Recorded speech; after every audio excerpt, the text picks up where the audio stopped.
Hey, this is Guitarist Nick 89, and I will be talking to you today about how you can conserve CO2 when using your paintball marker. Now, first let's talk about CO2. CO2 is 1 part carbon, 2 parts oxygen. It is its chemical makeup, its chemical structure.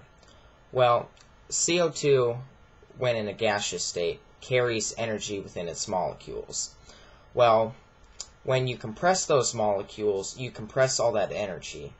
And when you take all that energy away, you're able to turn it into a liquid. It's called an exothermic reaction, going from a gaseous state to a liquid state. Now, what's pumped into your gun is the CO2 liquid. Now, what does that mean? What does that mean to you? It means that that entire bottle right there, other than probably maybe the very top, is entirely filled with liquid CO2. Now you ask yourself, well, as soon as it pops out, the liquid expands and I'm saving CO2. Well, that's not the case. If your bottle is in a horizontal position, like this, then you have liquid CO2 splashing up on to the valve opening of your CO2 tank. Now with that, liquid CO2 is pumped into the gas line. Now you think, okay, yeah, it's got to expand sometime. Well, that's the thing. With as much pressure as it is, it doesn't really get a chance to expand. It expands really when it hits that opening in your gun. When it hits your power tube, it is able to expand a little bit in there. Now, what causes your marker to cool down? What causes your marker to freeze up? Well, like I told you, when CO2 is in a gaseous state, the liquid, when it's in a gaseous state, it carries a lot of energy.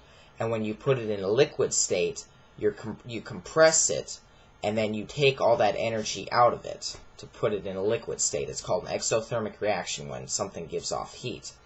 Well, when the CO2 expands, when you release all that pressure, compressing all those molecules, when you release that pressure, you're able to allow it to expand. Now, you're thinking, okay, where does the heat come in? When the CO2 expands, it takes in heat to do so.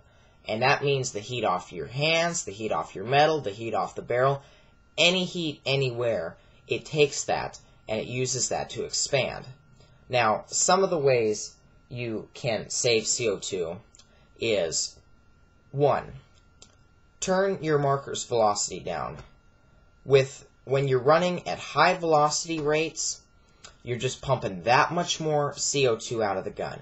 If you set your velocity around 280, 300 FPS, you'll be saving yourself some CO2 that way.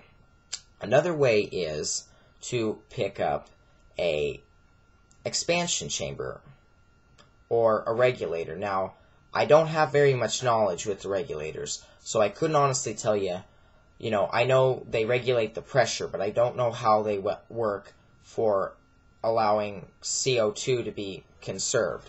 Now, right here, I have my Tipman A5. And right here is the expansion chamber. Now, the way it works is, the CO2 tank would be right here. You have that screwed in, and the CO2 liquid is pumped in to the gun. The CO2 liquid is pumped up through here, and into this gas line. Now, because there isn't any room for this gas line to let it expand, that's why you don't feel it cool down like you feel your marker cool down. Now, the nice thing about this is this area right here is an open area. You've gone from like a pee hole like that to all of a sudden now you've got that opening. And when that CO2 expands, it allows this right here, the expansion chamber, allows the CO2 to expand by giving it the necessary space to do so. Now, with this, your marker up here, the main part of your marker, won't cool down, won't freeze up as much as it did before. This is this is where the CO2 will be taking its heat from. And with this opening, you've got, you're holding the marker, and you've got the CO2 down in here, and the liquid CO2 isn't going to be pushed up in there. This isn't going to fill up with liquid CO2. The second it's got the chance to expand, it'll expand and the air will rise up into that. That's how you can conserve CO2 that way.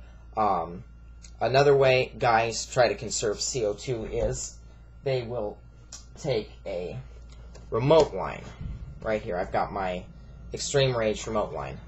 Now, the way this works is the tubing is just a little bit bigger than the line on your gun.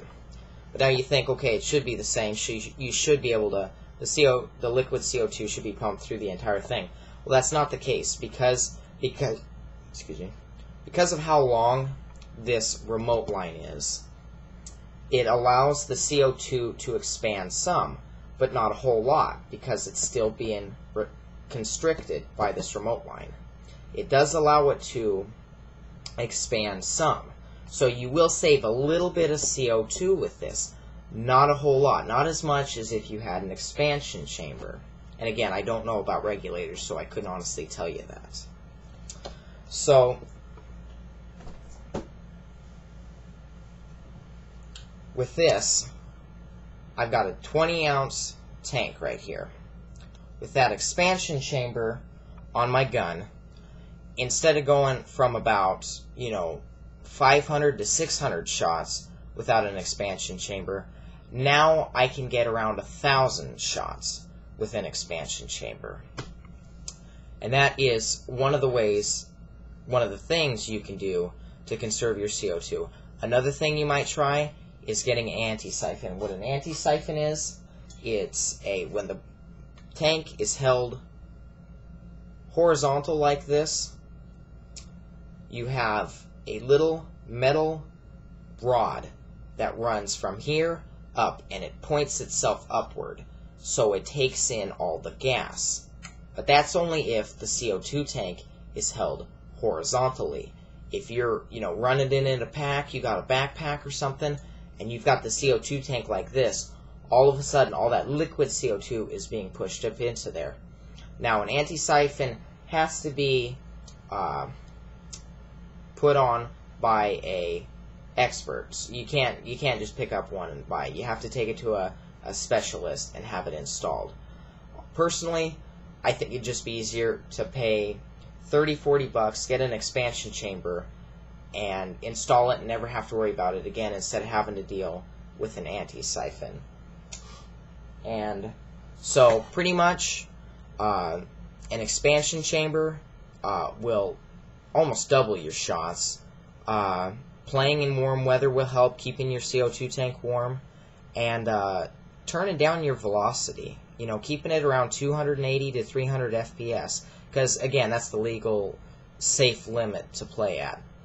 So, hey, this is my first video. I'm just trying to get some info out here on to the paintball community. I'm really obsessed with it. I just got into it, just probably a couple years back, and I've finally been able to save up and buy my own equipment, and I've done a ton of research, and I'll be making more videos. And again, this is my first video, so if I've made some, F-ups here, don't chew me out. But if you want to comment on these, comment on anything that I've said, or have any questions, I'll be happy to answer them. And I wouldn't subscribe, personally, because this is my first video, but I'm hoping to put out some more videos. So if you found this helpful, say thanks, give me a heads up, hey, appreciate it. So that's all I have to say. Thank you.